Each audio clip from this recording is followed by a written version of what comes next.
29 दिसंबर 2024 south Korea की history का ऐसा दिन जिस दिन साउथ कोरिया में सबसे बड़ा प्लेन क्रैश हुआ था। At an airport in the country and at least 176 people have been killed.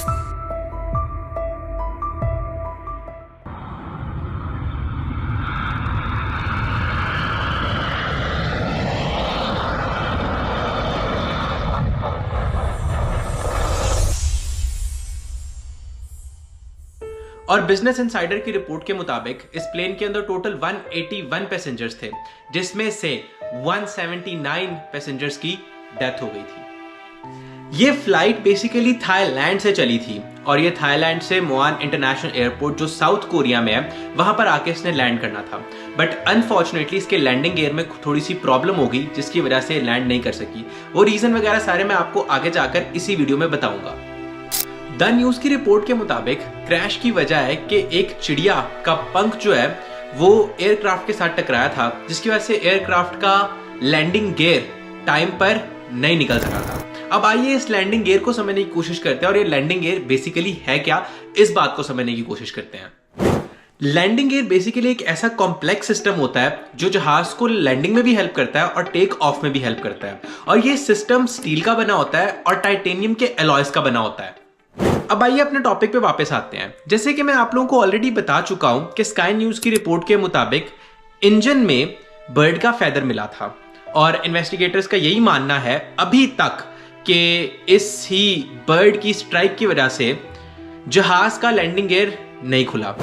लेकिन एविएशन एक्सपर्ट जेफरी थॉमस का यह मानना है कि हाँ, ये पॉसिबिलिटी है कि बर्ड स्ट्राइक की वजह से लैंडिंग गियर ना खुले, लेकिन वो लैंडिंग गियर पायलट्स मैन्युअली भी ओपन कर सकते हैं। और उन्होंने तो आगे ये भी कह दिया कि हो सकता है कि जहाज के इंजन में मल्टीपल प्रॉब्लम्स हो जिनकी वजह से पायलट को टाइम ही ना मिला हो लैंडिंग गियर को मैन्युअली ओपन करने का, और इसी वजह से उनको जहाज की बैली लैंडिंग करानी पड़ी।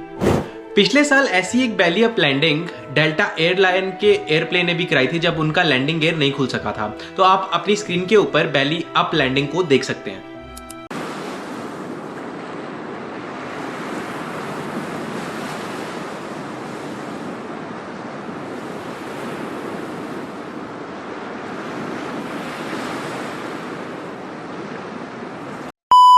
अब 9:02 पर जैसे ही ये जहाज बैली अप लैंडिंग करता है, वैसे ही 9:03 पर एयरपोर्ट के ऊपर एक कंक्रीट वॉल होती है और इस वॉल के साथ जहाज क्रैश करता है और तो और उसी टाइम 179 पैसेंजर्स की डेथ हो जाती है। अब अगर इस वाक्य को गौर से देखें तो लैंडिंग का इशू तो एक तरफ, वो इशू तो बैली अप लैंडिंग से सॉल्व हो गया, लेकिन जो सामने कंक्रीट वॉल थी वो थी मेन रीजन इस क्रैश की। अब कुछ लोगों का यह भी कहना है कि ऐसे इंटरनेशनल एयरपोर्ट पे आप कंक्रीट की वॉल नहीं बना सकते, लेकिन कुछ लोगों का यह भी कहना है कि वॉल अपनी जगह बिल्कुल ठीक थी, लेकिन पायलट ने लैंडिंग ही बिल्कुल एयरपोर्ट के दरमियान में की थी, जिसकी वजह से उनका जो कंक्रीट वॉल के साथ इंपैक्ट होने के चांसेस थे वो इंक्रीज हो गए। तो अब आइए समझने की कोशिश करते हैं कि बेसिकली ये जो एक कंक्रीट की वॉल थी ये वहां कर क्या रही थी। बेसिकली कंक्रीट वॉल का मकसद ये होता है कि ये हेल्प करती है पायलट को कि वो प्रॉपर तरीके से हॉरिजॉन्टली लैंड के साथ लैंडिंग कर सके। लेकिन इंटरनेशनल एविएशन ऑर्गेनाइजेशन के मुताबिक आप कंक्रीट वॉल नहीं बना सकते, आपको एक ऐसी वॉल बनानी पड़ती है जो कि जैसे ही एयरप्लेन के साथ इंपैक्ट करे तो वो वॉल टूट जाए। लेकिन साउथ कोरिया के मुआन एयरपोर्ट में एक कंक्रीट की वॉल बनी थी और इस वॉल की वजह से जैसे ही एयरप्लेन ने इस वॉल के साथ स्ट्राइक किया तो एयरप्लेन ब्लास्ट कर गया। तो न्यूयॉर्क टाइम्स की रिपोर्ट के मुताबिक 8:59 पर पायलट एयर कंट्रोल टावर से राब्ता करता है और उनको कहता है कि अनफॉर्चुनेटली उनके एयरक्राफ्ट के साथ एक बर्ड स्ट्राइक हो गई है जिनकी वजह से उनका लैंडिंग गियर काम नहीं कर रहा है। तो तभी एयर कंट्रोल टावर उनको ये कहता है कि ठीक है, तुम अभी अपना प्लेन जो है उसको लैंड कर लो, लेकिन पायलट उनको ये कहता है कि मैं फर्स्ट अटेम्प्ट पे सक्सेसफुल नहीं हो सका तो मैं सेकंड अटेम्प्ट पे ट्राई करता हूं ताकि मैं जहाज को लैंड कर सकूं। बट फिर अचानक ही पायलट एयर कंट्रोल टावर को ये कहता है कि मेरे पास इतना टाइम ही नहीं है कि मैं सेकंड अटेम्प्ट करूं लैंड करने के लिए। और इस जहाज का पायलट भी कोई आम पायलट नहीं था। इस पायलट के ऑलमोस्ट 7000 फ्लाइट आवर्स थे, और 7000 फ्लाइट आवर्स जिस भी पायलट के होते हैं, he is considered as a pro in flying planes.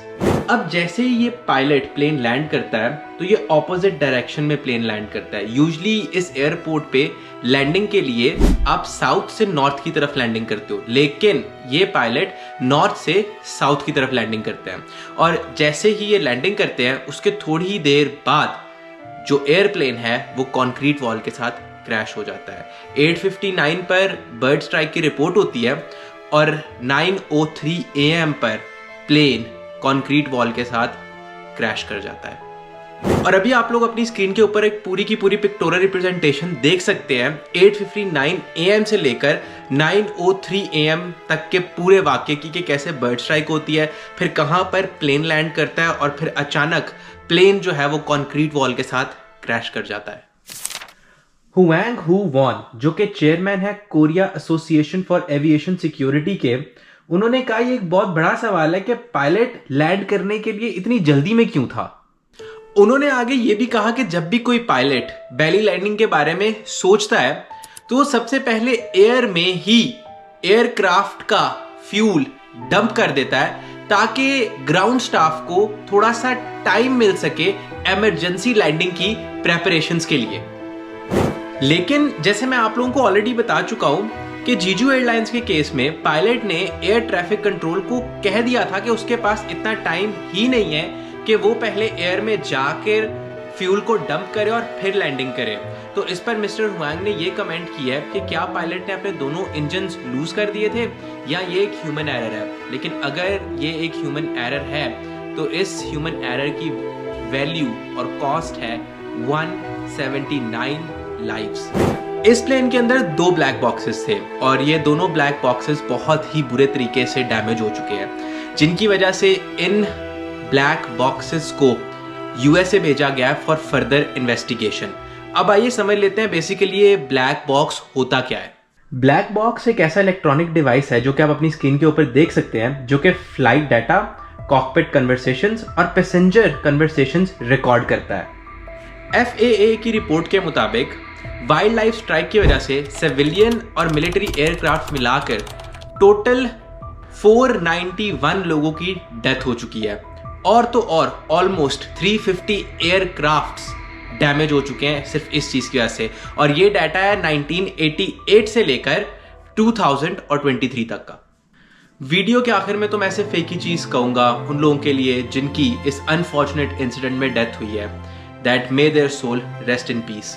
और हम ये उम्मीद कर सकते हैं कि अगले आने वाले टाइम पे ऐसा कोई भी ड्रास्टिक इंसिडेंट किसी भी तरह का हमें देखने को नहीं मिलेगा।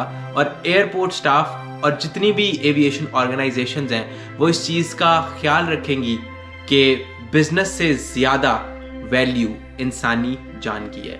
तो मिलते हैं अगली वीडियो के साथ, तब तक के लिए खुश रहिए और अपना ध्यान रखिए। See you in the next video.